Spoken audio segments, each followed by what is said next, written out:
SS Rajamouli దర్శకత్వంలో junior NTR Ram Charan హీరోగా నటించిన చిత్రం ఆర్ఆర్ఆర్ 2022లో వచ్చిన ఈ సినిమా బాక్స్ ఆఫీసులను షేక్ చేసింది. ఎన్నో అవార్డులు రివార్డులను సొంతం చేసుకుంది.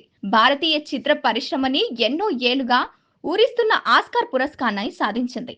సినిమా వచ్చి 3 ఏళ్లు దాటినా ఇంకా RRR సందడి తగ్గలేదు. ఇటీవలే లండన్ లో ఆర్ఆర్ఆర్ లైన్ క్యాన్సర్ జరిగింది. ఈ సందర్భంగా RRR 2 పై రాజమౌళి స్పందించారు.